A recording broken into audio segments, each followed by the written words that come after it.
tous, bienvenue, mesdames, messieurs. Merci de prendre le rendez-vous présidentiel 2021. S'il y a quelques mois du scrutin, les classiques du régime Talon ne se font guère d'illusions quant à leur maintien au sommet de l'État. Multipliant d'ailleurs toutes sortes de stratégies, l'opposition fait bien être de la course, elle aussi. Mieux, inventer, dit-on, la tendance est conquérir le fauteuil présidentiel. Mais a-t-elle, cette opposition, les moyens de sa politique ou devra-t-elle impérativement faire la politique de ses moyens? Regard croisé, mesdames, messieurs, d'analystes et de politiques sur la question. Et ce sera autour du thème présidentiel 2021, nécessité de réinventer l'opposition. Pour en débattre, nous recevons pour vous Vincent Folly, journaliste, éditorialiste, il est analyste politique. Monsieur Vincent Folly, bonjour. Merci de répondre à notre invitation. Le plaisir est pour moi toujours d'être là. En tout cas, sachez-le, il est aussi partagé. En face de vous, un politique. Oui, on ne saurait décider des autres sans eux, comme le dit Kama Wassagari. C'est son nom. Il est le secrétaire administratif des démocrates. La formation politique qui, dit-on, court toujours après son récépissé. Kama Wassagari, bonjour à vous. Bonjour Joël. Bonjour M. Vincent Folly. Et merci d'être des nôtres. Mesdames, Messieurs, un troisième invité que nous recevons pour vous depuis Bourgogne, au centre de la France. Et là, non, Arnaud Éric Aguénonon, écrivain essayiste, il est analyste des questions sociopolitiques. Arnaud Éric Aguénonon, bonjour à vous. Et merci d'être des nôtres. Bonjour Joël, je me réjouis d'être avec vous. Je salue le plateau et tout spécialement le doyen Vincent Folly. En tout cas, recevez nos salutations également. Présidentielle 2021. Mesdames, Messieurs, une copie conforme des législatives de 2019. À cette grosse interrogation, l'opposition traditionnelle jure qu'on ne l'y prendrait point. Alors, Monsieur Kama Wassagari, dans cette détermination à faire en sorte que 2021 ne se joue pas sans vous, pour parler de la formation, de toutes ces formations de l'opposition ensemble, qu'est-ce qui se cuisine? Merci beaucoup, M. Joël. Je ne viendrai pas sur un plateau vous dire tout ce qui se cuisine au niveau de l'opposition, mais une chose est sûre et certaine, c'est que 2021 ne se fera pas sans l'opposition, et principalement sans le Parti des démocrates. Vous voyez, nous avons quand même pris leçon de tout ce qui s'est passé en 2019 et en 2020. Je veux parler des législatives et des élections communales. Toutes les brebis galeuses qui étaient au niveau de l'opposition, beaucoup se sont fait découvrir. Et je pense que la stratégie aujourd'hui de l'opposition, ce qui d'ailleurs inquiète beaucoup la mouvance, c'est de ne pas mettre sur la place publique les stratégies et les dispositions que nous prenons pour que l'élection prochaine soit inclusive. Et je pense, et le peuple béninois le sait avec nos soutiens, que 2019 ne se répétera pas en 2021. 2019 ne se répétera pas en 2021, loin des bruits de couloir. Mesdames, Messieurs, là, vous l'avez officiellement de la voix d'un, en tout cas parmi tant d'autres, de politiques, une voix qui compte, secrétaire administratif du Parti Les Démocrates. Oui, M. Vincent Folly, vous l'avez suivi, peut-être que vous en doutez aussi, 2021 passant l'opposition traditionnelle. Ben, moi, je me réjouis de l'entendre parce que nous, les commentateurs, nous sommes un peu... nous sommes peinés parce qu'il n'y a rien. Il n'y a rien. Il n'y a rien. Il n'y a rien à dire. Nous ne trouvons rien à dire. Nous sommes à 6 mois des élections et il n'y a rien. C'est la première fois que ça arrive depuis la conférence nationale. Généralement, 6 mois avant, ou même 1 an avant, ou même 2 ans, on a vu le président Boni Yayi, et c'est lui qui a montré qu'une élection se prépare. Lui, en 2006, il venait, mine de rien, inaugurer des choses, et on a commencé à comprendre à partir de l'année d'avant. 2006, c'est ça. Avant, les choses se passaient aussi, on connaissait à peu près les candidats, mais aujourd'hui, c'est le vide. ça inquiète. Et c'est pourquoi le thème que vous avez choisi, nécessité de réinventer l'opposition, oui, nous voulons savoir où est l'opposition. Qu'est-ce qu'elle fait? Vous ne la voyez pas? Je ne la vois pas. Mais je dis que les peuples ont les dirigeants qu'ils méritent, c'est ce qu'on dit. Si les choses se passent ainsi, c'est que l'opposition se comporte exactement, ou bien le pouvoir se comporte comme l'opposition est. S'il y avait une autre opposition, de mon point de vue, plus pugnace, le pouvoir, à 6 mois des élections, aurait été contraint de se dévoiler, de se démasquer. Mais le pouvoir reste là, il nous voit, il essaye de tourner, il cherche la meilleure posture pour savoir comment il va faire, mais on sent que c'est le pouvoir qui a l'agenda politique. C'est la première fois que ça arrive dans notre pays. Ça ne devrait pas être ça. L'opposition, à 6 mois des élections, devrait déjà être en train de s'organiser. Mais on va en parler. On en parlera plus amplement. Éric Aguinement, oui, vous suivez de très près l'actualité sociopolitique sur le continent. Le cas du Bénin ne vous est pas étranger non plus. Est-ce que vous avez aussi l'impression que l'opposition est vraiment absente et qu'elle suit plutôt l'agenda dicté par le pouvoir? Merci Joël pour la question. Je dois dire que d'ordinaire en Afrique, nous n'aimons pas l'opposition. Il y a ce contexte frappant. Il faut constater que l'opposition n'est pas aimée. Et ceux qui font l'opposition, ceux qui sont dans l'opposition aussi, eux-mêmes, on sent qu'ils sont gênés d'être dans l'opposition. Donc, en réalité, qu'est-ce que doit être l'opposition? L'opposition est une communauté politique organisée autour d'une équipe de leaders et elle se distingue de la mouvance présidentielle par un projet de société qu'elle porte, qu'elle propose et qu'elle voudrait mettre en œuvre quand elle serait aux affaires. Et donc, ce projet, c'est un projet qui se dessine dans son rapport avec la bonne gouvernance, dans son rapport avec les droits de l'homme, la démocratie, dans son rapport avec la gestion de l'économie, en mettant l'homme au cœur du développement. C'est en fait ça, la vision d'une opposition. Mais je dois vous dire que quand je peins cette vision et je vois ce qui se passe dans la praxis politique actuelle, je peux vous dire que je constate qu'il n'y a pas d'opposition. Il y a peut-être des individualités, des opposants qui posent des actions, mais une opposition constituée, responsable, engagée, une opposition qui est prête à se sacrifier et à sa tête des leaders qui entraînent le peuple, nous n'avons pas actuellement. Et je pense que nous avons une opposition qui est totalement tétanisée. Et donc, quand on est tétanisé, on a peur.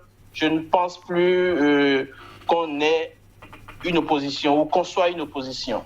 Vous avez dit beaucoup de choses. J'étais tenté au départ de me retourner vers Camar, mais je reste à votre niveau pour vous demander, mais sincèrement, si on prend au moins celui qui porte la voix de l'opposition ce matin sur ce plateau pour parler des démocrates, vous ne trouvez pas de leader à ce niveau, monsieur Anoa Guignou?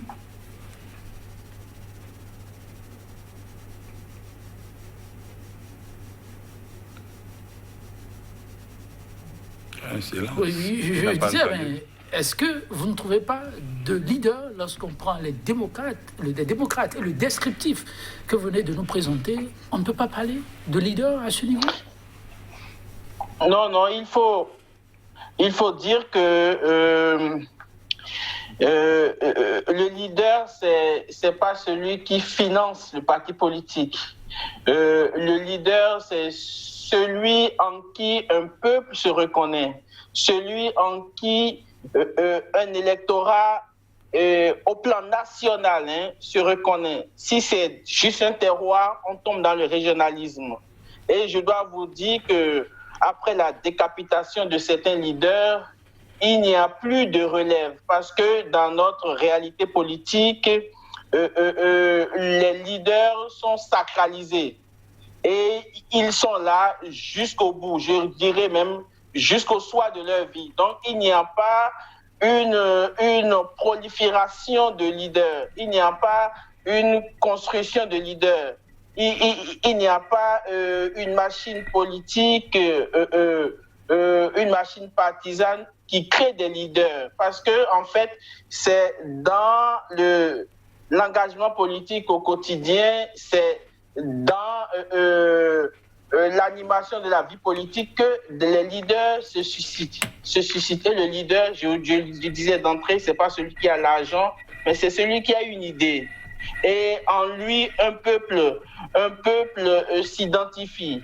Le peuple identifie ses problèmes. Le peuple identifie son souci, celui qui est proche du peuple. Mais quelquefois, nous avons des faiseurs de rois à la place des leaders. Voilà. Ok, oui, une grande nuance que Noé Kaguenon nous apporte là, des faiseurs de rois en place des leaders. Mais la question que n'importe qui pourrait bien poser après cet exposé, c'est sans doute vous demander, oui, 2021 ne se ressemblera pas à 2019, avez-vous confessé. Mais quelle alternative proposez-vous au peuple? Donc la question du projet de société, est-ce qu'il y en a aujourd'hui? On a effectivement comme l'impression que parlant d'offres, le peuple attend toujours. Non, merci beaucoup. Il faut d'abord préciser que quand mon frère parlait de la réalité politique au Bénin, ça s'identifie avec un leader. Je suis sûr que mon frère ne connaît pas bien ceux qui composent le Parti Les Démocrates. C'est ça. Parce que nous avons des leaders. Nous avons des leaders. Et au niveau du Parti démocrate, aujourd'hui, et jusqu'à preuve du contraire, je pense que c'est la seule formation politique qui peut, sur l'ensemble du territoire national, faire la mobilisation qu'il faut pour faire changer les choses. Et nous y travaillons pour ça. Donc, c'est vraiment la première fois, effectivement, qu'on ne sent pas un candidat à 5 à 6 mois des élections.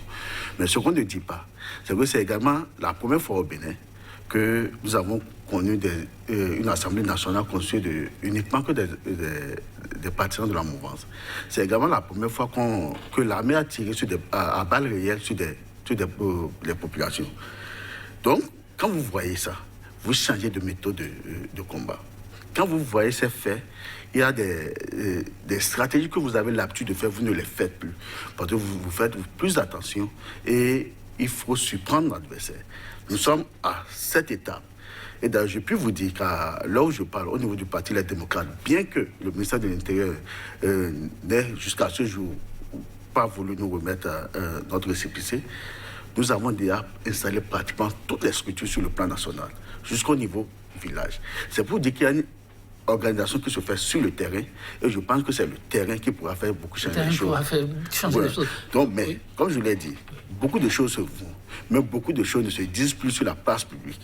Parce que, comme je l'ai dit, il faut surprendre l'adversaire. Il faut surprendre l'adversaire. Ok, on prend hâte. Avant d'évoluer, vous dites, même si le ministre de l'Intérieur n'a pas voulu vous remettre le fameux récépissé, mais à ce que nous avons appris, ce n'est pas le cas. C'est parce qu'il y a quelques flottements au niveau des dossiers que vous avez fournis. Non, il y a une chose est sûre. Le ministère reconnaît que le Parti Les Démocrates a fourni le meilleur dossier jusqu'à ce jour. Parce que nous avons eu la chance de rencontrer le ministre qui nous a informé que à ce jour, il y a 20 partis qui ont déposé leur dossier, 13 ont eu le récépissé, et que parmi les 20, le Parti Les Démocrates est le parti qui a fourni les meilleurs dossiers. Et ça s'est traduit. Il y a encore des reproches. Oui, ça s'est traduit par le nombre même déjà des observations faites. Et quand ces observations ont été faites, on a pris soin d'écrire au ministre de l'Intérieur pour qu'ensemble, avant la correction, qu'on puisse voir sur le contenu de ces observations. Le ministre n'a pas voulu nous rencontrer, mais nous a demandé de faire les corrections. On a fait les corrections et depuis pratiquement plus d'un mois, depuis qu'on a dévoilé les observations, on n'a pas encore reçu. Mais on l'a vu.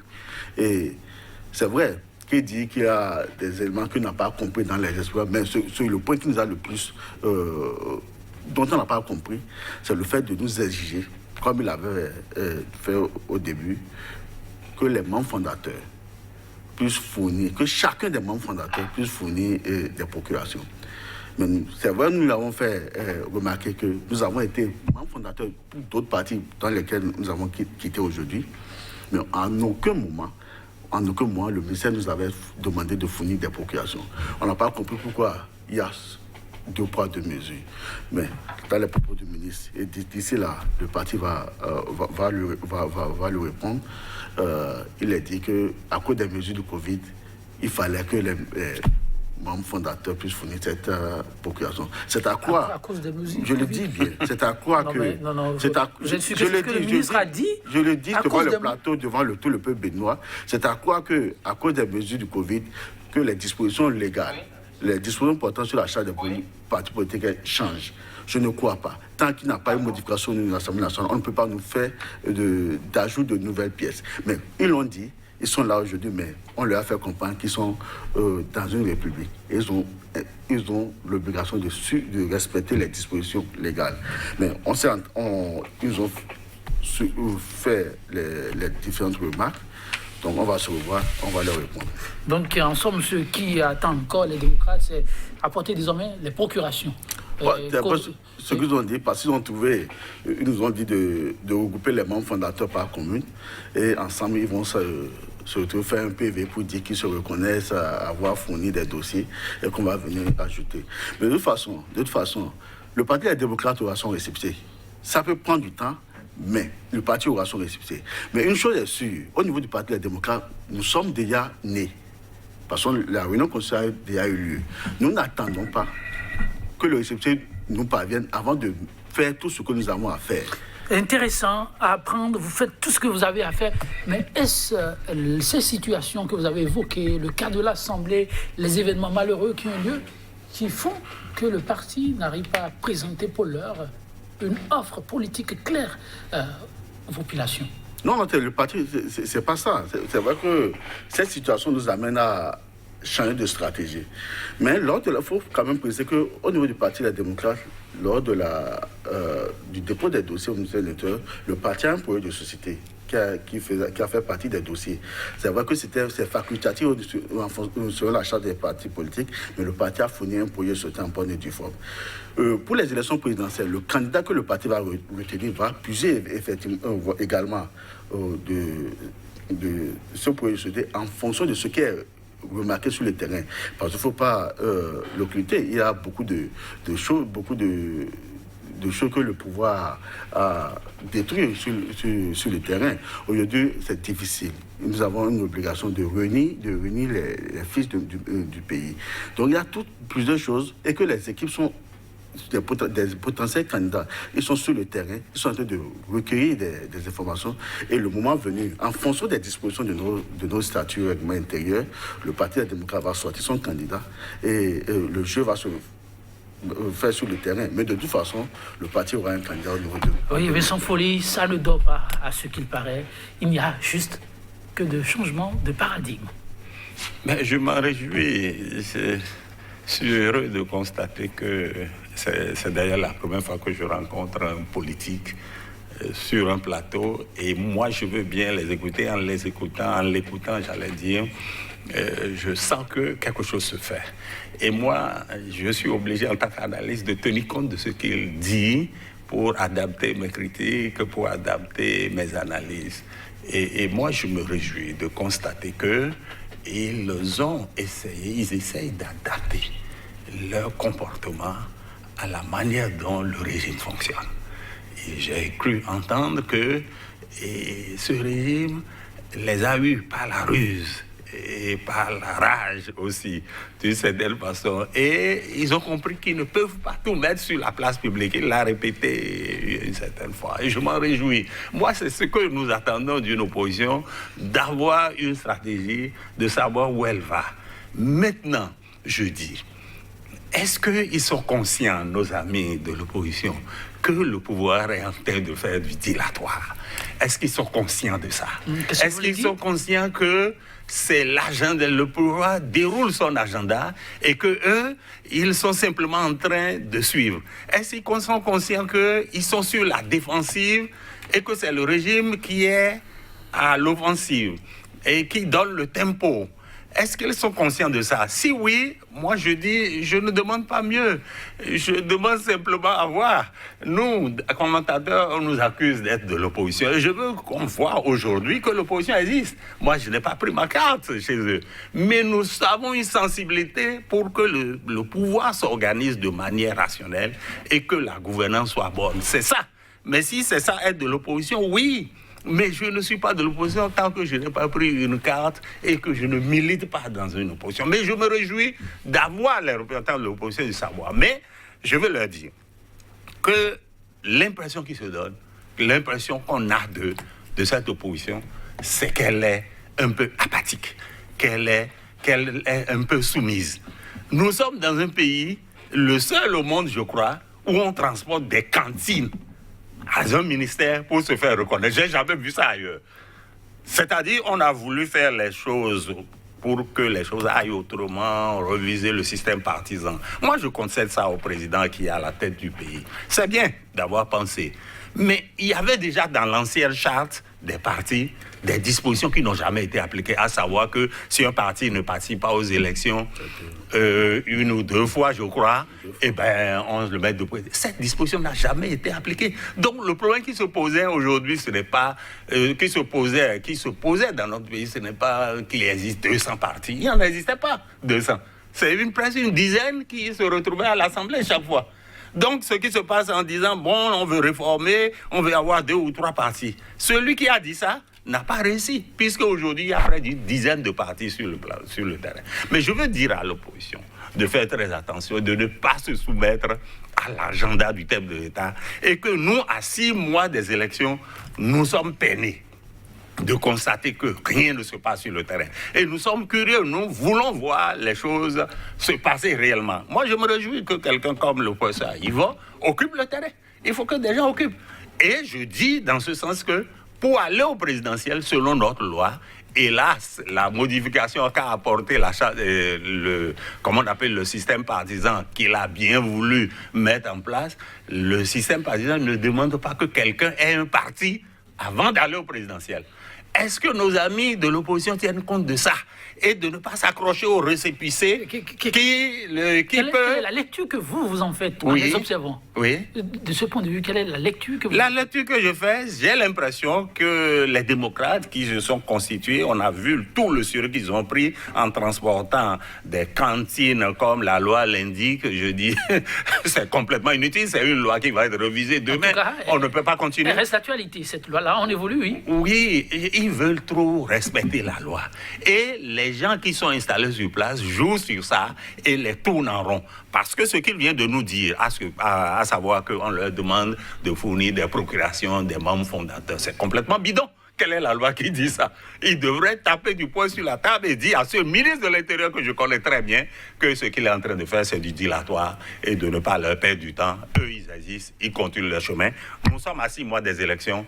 Organisez-vous pour que nous voyions pour qui nous allons voter demain. C'est tout ce que nous, observateurs de la vie politique, on veut savoir. Pour continuer à faire notre travail. Oui, vous l'avez suivi, Ouassane Gari, qui a levé un coin de voile sur certains aspects de la stratégie, ils en ont, mais ils sont dans l'adaptation. Rassurant pour vous? Bon, je le remercie pour les éléments qu'il a apportés à ce débat-là. C'est vrai qu'il faut s'adapter, mais je ne pense pas qu'il faudrait s'adapter en restant dans les 4 murs. L'homme politique est un homme de terrain. On ne voit pas le terrain occupé aujourd'hui par des acteurs politiques de l'opposition. Et là, je lui réponds en disant que quand je dis qu'il n'y a pas de leader, c'est vrai, je vois des grands électeurs, parmi eux, je vois à peu près les personnalités qui sont dans ce parti, les démocrates, ils ont des leaders qui sont en fait des acteurs politiques qui sont liés à des terroirs, qui ont déjà fait une expérience. Mais un leader qui a une envergure nationale, et qui peut drainer le monde et drainer le peuple va s'identifier à celui-là. Je dis non, ils n'ont pas un tel leader. Et donc, on on les attend sur le terrain. Vous voyez, le terrain aujourd'hui est vide, il y a un boulevard large et c'est l'université à Yvon qui fait le porte-à-porte. Il est de nature en politique d'être acteur de terrain, de faire des porte-à-porte, d'aller voir le citoyen et de sentir ce que le citoyen vit. Et régulièrement de monter au créneau quand il y a des crises sociales et quand il y a des difficultés. Mais je reviens à ce que je disais, on sent une opposition tétanisée et qui a peur et qui timidement prépare quelque chose. Mais quoi, on ne sait pas. Vous savez, vous l'avez dit, on est à 6 mois des élections, mais bon, on ne sent rien. On ne sent rien. Et en même temps, quand on est en face d'un pouvoir autoritaire, il ne faut pas s'enfermer. Il faut être sur le terrain et c'est en étant sur le terrain que vous faites sortir l'autoritaire vers la surface de réparation. Mais quand vous êtes enfermé, mais l'autoritaire, il est content, il est content. Vous avez vu par exemple la dernière fois, après la marche des femmes, ce qui a suivi. Donc je pense qu'il faut qu'ils sortent, qu'ils fassent des porte-à-porte, qu'ils instruisent le peuple, qu'ils donnent leur opinion, leur point de vue et qu'ils restent du côté des plus pauvres, du côté des plus faibles, du côté des sans-voix. En définitive, c'est de l'orientation que vous faites là, mais je ne vais pas vous laisser partir sans vous relancer sur la question. Je demandais si c'était un lapsus ou vous avez conscience de ce que vous dites là. Vous voulez parler de l'autorité ou quoi? Parce que le mot vient... Non, je dis l'autoritarisme. Ils sont en face de l'autoritarisme, d'un pouvoir autoritaire. Ah bon? Et quand on est en face d'un pouvoir autoritaire, il ne faut pas s'enfermer. Il faut sortir. Vous êtes toujours au Bénin le terrain. Il ne faut pas avoir peur. On ne peut pas faire de la politique si on n'est pas courageux. Si on n'a pas un esprit de sacrifice. Okay. Et c'est pas qu'au Bénin, c'est partout. Mais ce que vous dites... cela se remarque parce que l'acteur politique n'est pas un homme vertueux. Si l'acteur politique est un homme vertueux, en face de n'importe quel pouvoir, que ce soit autoritaire ou totalitaire, ainsi de suite, il peut avoir la tête haute et continuer à exercer son travail d'acteur politique sans être inquiété. Alors dites, avant qu'on évolue avec Omar, l'opposition aujourd'hui est-elle en face d'un pouvoir autoritaire au Bénin? Oui, en fait, aujourd'hui au Bénin, le pouvoir est dur et autoritaire. Expliquez-vous. Je le dis en tenant compte de 2 choses. Voilà. Nous sommes dans une démocrature parce que la démocratie, c'est le gouvernement du peuple par le peuple et pour le peuple. Et la démocratie s'accompagne des institutions. Aujourd'hui, on a l'assiette. C'est vrai que l'assiette démocratique existe, mais le contenu de l'assiette est aujourd'hui un contenu autoritaire. Quand vous voyez le Parlement que nous avons, c'est un Parlement à 100% de la mouvance présidentielle. Cela, ça pose déjà problème. Quand vous voyez certaines institutions de la République, quand vous voyez comment les choses sont verrouillées, où l'espace public est restreint et réduit, alors là, on est dans une démocrature. Ça c'est technique. Quand on voit les ingrédients d'une démocratie et on voit ce que nous appliquons aujourd'hui, on est en démocratie, c'est-à-dire on a l'assiette démocratique, mais au fond, ce qui est dedans n'est pas tout à fait démocratique. Maintenant, si on se place sur un plan politique, on parlera d'autoritarisme parce que les libertés sont aujourd'hui restreintes. Vous avez les libertés syndicales qui sont restreintes. Vous avez aussi une opposition de façade qui se crée. Et en face, une opposition qui se revendique d'opposition. Et donc, ce contexte-là ambiant montre qu'aujourd'hui, nous sommes en face d'un pouvoir autoritaire. C'est une option qu'ils ont faite. Mais on verra jusqu'où ils iront. Parce que l'option est faite au profit du développement. Mais on ne peut pas parler de développement sans démocratie. Ça, c'est une théorie. Merci une thèse. beaucoup pour le développement. Et qu'il faut continuer à défendre. Mais quand vous avez le parrainage, par exemple, qui est en face de nous et qui est une réalité politique aujourd'hui, on se dit, mais ça correspond à une réalité. Parce que quand l'institution présidentielle se préparait à être en place, l'institution présidentielle a vraiment dit, oui, qu'il faut contrôler les grands électeurs. Donc, ça, c'est vrai. Merci pour cette grande parenthèse. Si on se dit démocrate. On vous revient. Donc là aussi, il y a dualité. Il risque de dérouler ça. Oui, Omar, voilà, votre vis-à-vis, vous l'avez suivi, a plutôt l'impression qu'au-delà des mots, dans la réalité des faits, cette opposition ne se fait pas suffisamment sentir. Le quotidien des Béninois reste une réalité qu'on pourrait vivre avec cette opposition en la remarquant sur le terrain. Pour lui, ce n'est pas suffisamment fait. Oui, c'est ce qu'il dit. Mais je voulais d'abord préciser, et il est important que je le rappelle, quand vous prenez le Parti des démocrates, le président d'honneur du parti, c'est le président Yahya Boni.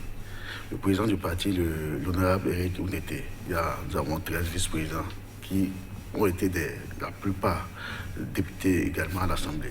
C'est pour vous dire que c'est des gens qui ont un électorat. Et aujourd'hui, quand vous prenez même le président d'honneur seul, je pense que c'est quand même un leader qui peut aller dans chaque commune et avoir des militants. C'est-à-dire sur tout l'ensemble du territoire. Contrairement même au président qu'on a, au président Talon, il y a des localités où il ne peut même pas aller dire qu'il a des militants. Donc c'est pour vous dire qu'aujourd'hui, le Parti des démocrates est le seul parti politique qui couvre tout l'ensemble du territoire. Donc nous avons des leaders qui font le travail. C'est vrai, nous ne lions pas à l'agenda du pouvoir. Le seul élément qui nous lie avec le pouvoir, c'est le récépissé. Mais nous n'attendons pas que le récépissé nous soit donné avant d'engager. L'observateur vous semble plutôt tétanisé. Oui, non, pas tétanisé. Il y a des faits, des sociétés qui sont là, mais ils ne vous voient pas agir, ni interagir. Vous savez, nous avons voulu faire plusieurs choses sur le terrain où les forces de l'ordre sont venues, mais les militants ont quand même résisté, ont fait. Parce qu'ils étaient dans un endroit privé. Tout ce que nous faisons, nous ne mettons pas ça sur la place publique. Aujourd'hui, je peux aller faire des activités au niveau de Akéo ou à Indali, mais je n'ai pas besoin de mettre ça à la place publique que les gens sentent. Mais je sais le travail que je fais. Mais le moment venu, quand le mot d'ordre sera donné, tous les militants pourront mettre en œuvre tout ce qui a été dit avec eux. Donc nous n'avons pas besoin. Parce que pour que les autres puissent voir ce qu'on fait, nous n'avons pas besoin de mettre la place de tout ce qu'on fait. Mais une chose est sûre, au niveau du Parti des démocrates, les gens donc je vous donne un exemple simple par rapport au gouvernement de récépissé. Quand c'est de la base même que les militants sont organisés pour dire si nous n'avons pas le récépissé à tel endroit, si le ministère ne réagit pas, nous devons pouvoir réagir à notre niveau. Et vous allez remarquer depuis lundi au vendredi, il y a des coordinations de notre circonscription électorale qui sont allées saisir le préfet pour lui dire jusqu'à cette dernière, nous n'avons pas tard. Vous transmettez le message parce que demain, nous ne voulons pas être responsables de ce que les militants pourraient faire. Mais nous sommes en train de travailler pour que la paix puisse régner dans le pays. Et nous savons. L'autorité même doit comprendre à un moment, s'ils veulent la paix, et il faut mettre tous les citoyens au même pied d'égalité. Sinon, ça va créer des... C'est des menaces? C'est pas des menaces. Quand je dis que tous les citoyens béninois puissent bénéficier des mêmes droits et des mêmes devoirs, c'est pas une menace. Alors, Omar, Kamar, l'opposition ne se réduit pas qu'aux démocrates. Et ce qui nous revient, vous allez me dire si c'est une vue de l'esprit, c'est que cette opposition peine à s'entendre sur l'essentiel, qui semble pourtant l'unir. Des guerres de leadership qui ne disent pas non et qui empêchent cette opposition d'atteindre cet objectif dans la cohésion. Non, il n'y a pas une guerre de leadership au niveau de l'opposition. Peut-être c'est une malcompréhension. Vous savez, le parti, je parle d'habitude du Parti démocrate, c'est le parti que je sais, que je connais. C'est là où je suis, c'est là où je milite. Vous reconnaissez que vous êtes dans un ensemble? C'est là où je milite. Okay. Et vous avez vu, quand vous prenez le Parti démocrate, vous allez vous rendre compte que plusieurs leaders politiques de l'opposition ont quand même pu transcender beaucoup de choses et se sont retrouvés ensemble pour pouvoir créer ce parti. Certains se disent de l'opposition, mais les faits et gestes ne me prouvent pas qu'ils soient de l'opposition. Donc, vous ne pouvez pas me demander d'aller m'asseoir pour discuter avec eux. Vous devez donner des gages franches pour qu'on sache que vous êtes vraiment de l'opposition. Mais nous sommes en train de travailler présentement à mettre en place une plateforme de l'opposition. Parce que l'opposition est plurielle. D'ailleurs, comme la mouvance aussi, elle est plurielle. L'opposition est plurielle. Mais nous sommes en train de travailler et bientôt la plateforme va être mise sur la place publique. Mais ça n'empêche pas. Parce qu'il faut le connaître. Là, on a beaucoup de leaders de l'opposition qui sont à l'extérieur du pays et qui travaillent également pour que la démocratie soit restaurée. Donc nous sommes en train de travailler ensemble et vous allez voir d'ici là la sortie va se faire. Mais ça n'empêche pas, qu'à notre niveau, nous parlons des démocrates, qu'un travail de fourmi et de fond se fasse. Nous intéresse la suite. Cette plateforme-là, à quoi ressemblera-t-elle? Non, de toute façon, quand ça va être mis en place, vous serez les premiers informés. C'est sûr, mais déjà, on est les premiers à savoir qu'il y aura une plateforme. Non, tous ceux qui sont vraiment engagés. Dynamique, c'est quoi? Tous ceux qui sont vraiment engagés pour la restauration de la démocratie, nous sommes tous en discussion avec eux. Je ne parle pas des mouvanciers habillés en peau d'opposants. Qui sont-ils? Non, on en connaît. Un descriptif pour nous qui ne savons pas forcément. Quand des gens, sans avoir déposé de dossier de membre fondateur, reçoivent le récépissé, ça veut dire déjà tout dit. Ah bon, voilà, vous dites des choses. Monsieur Vincent Folly, ça augure d'un lendemain sûr d'une compétition, une réelle? Non, moi je suis relativement content d'être sur ce plateau et en face d'un leader qui nous a apporté quelques éléments. Nous, à partir de ces éléments, on va continuer notre réflexion. Ce que nous voulons pour ce pays, c'est une meilleure gouvernance. C'est sortir de l'autocratie. Parce que nous n'avons pas fait la conférence nationale pour aboutir à ce que nous avons aujourd'hui. Je suis de ceux qui pensent que ce qui se fait actuellement ne peut pas continuer en 2021. Je suis profondément... Mais je ne suis pas politique. Je n'ai pas cette vocation de me mettre au service de d'autres. C'est la vocation que j'ai. Je fais des débats, je parle, j'écris. Et c'est ce que je sais faire pour le moment. Ceux qui veulent se mettre au service des populations, c'est une vocation. Il faut y aller avec tout son cœur et se mettre au travail. Ce que je crains, c'est que vous soyez tétanisés, comme l'a dit notre ami derrière l'antenne, par les manœuvres du pouvoir, qui a organisé toute comme on peut dire, tout un spectacle pour dire qu'on veut faire. J'ai dit que c'est dans notre seul pays qu'on transporte des cantines pour se faire reconnaître. Je veux qu'on me cite un pays où des membres d'un parti vont se faire reconnaître en transportant des cantines. C'est complètement idiot. Et je crois qu'il faut arrêter avec ça. Et je me réjouis que les chefs de parti s'organisent. Moi, je veux les voir s'organiser et je vais être à côté d'eux pour que le combat contre l'autocratie aille jusqu'à son terme. Voilà. Alors on apprend ce matin, Karma le certifie, avec ou sans la volonté des autorités, la compétition, elle aura lieu en 2021. Et écoutez, moi je ne suis pas compétiteur, je suis à la touche, spectateur, et puis j'analyse les faits, simplement je réfléchis, j'écris, je discute. C'est heureux qu'ils nous disent qu'ils s'organisent. Mais je répète, à 6 mois des élections, on ne voit rien. Si c'est de jamais vu au Bénin, on n'a jamais vu ça. C'est vrai que... Est-ce que vous n'avez pas oublié, comme il a rappelé tout à l'heure, qu'il y a eu des éléments qui ont contribué à cela? Oui, non, mais il y a des éléments qui ont contribué à cela et ceux qui sont acteurs ou auteurs de ces éléments-là vont vous dire c'est ça qu'ils veulent. Ils veulent être au travail, ils ne veulent pas penser aux élections, ils ne veulent pas un contexte ou électoraliste où on pense aux élections où il y a une multitude de candidatures. Ils ne veulent pas ça. Mais il faut le dire, et cette situation qu'ils ont mis en place les favorise, ça c'est sûr. Et en politique, chaque pouvoir qui est en place, il met son système. On a vu en Côte d'Ivoire, on a vu en Guinée, chaque pouvoir qui est en place met son système. Mais en face de ce système, il faut que l'opposition ne se replie pas. Il faut que l'opposition soit dans son rôle et en mettant en place une stratégie active, pas une stratégie passive, une stratégie active. Mais pour ce faire, je le disais, il faut être vertueux. Parce qu'aujourd'hui, on décapite facilement les acteurs politiques. On les décapite facilement. C'est une expression. Donc, on les met facilement à la touche pour des casseroles. Mais tant que des acteurs politiques auront des casseroles, ils n'auront pas la main libre pour agir et travailler. Et donc, il faudrait qu'en face de cette situation autoritaire, qu'on réinvente la vie politique aujourd'hui. On réinvente des acteurs nouveaux. À 6 mois des élections, possible d'aller sur cette piste-là? Engagés, capables de se sacrifier. On en a besoin aujourd'hui. Alors, oui, c'est plutôt un appel à vous lancer, vous, acteurs politiques, vous les représentez sur ce plateau. Oui. L'absence de vertu constituerait un handicap pour l'essor d'une nouvelle classe politique, d'une opposition plus dynamique. Qu'est-ce que vous répondez?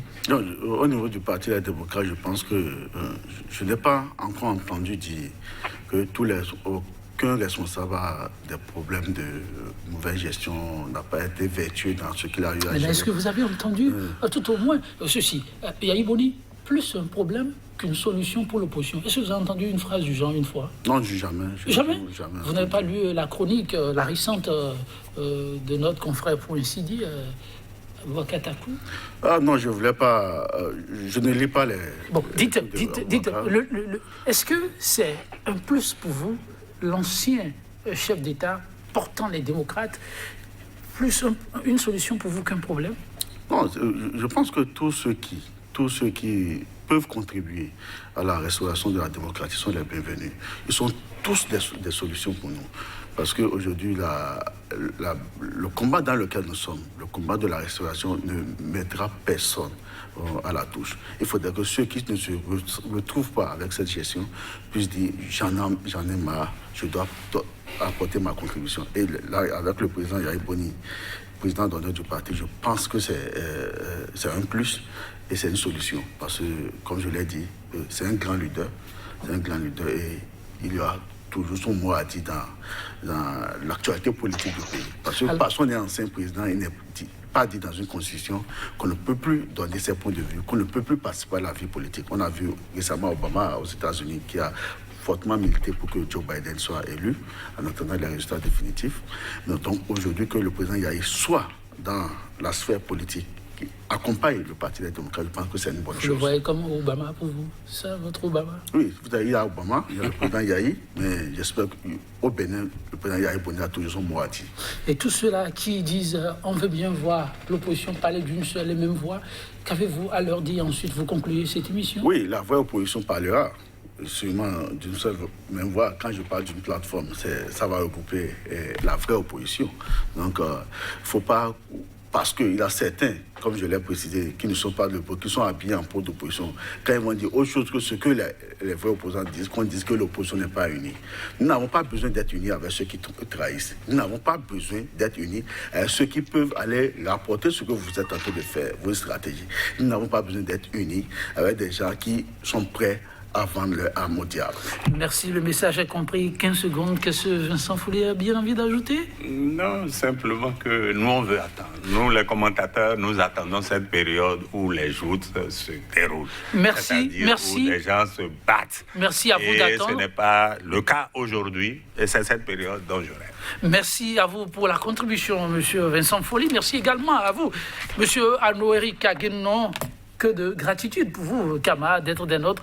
Ce sera tout pour l'émission du jour. On se retrouvera très bientôt pour notre plateau. Ce sera toujours avec la même disponibilité. Je vais vous fausser compagnie, pourquoi pas, sur cette citation du grand et célébrissime homme d'État qu'on ne présente plus, Martin Luther King. De la vie, dit-il, il faudra retenir juste l'essentiel. En dépit de ce que l'on peut vivre et savoir que l'obscurité ne peut pas chasser l'obscurité. Seule la lumière le peut. La haine ne peut non plus chasser la haine. Prenez soin de vous et bonne méditation chez vous. À très bientôt.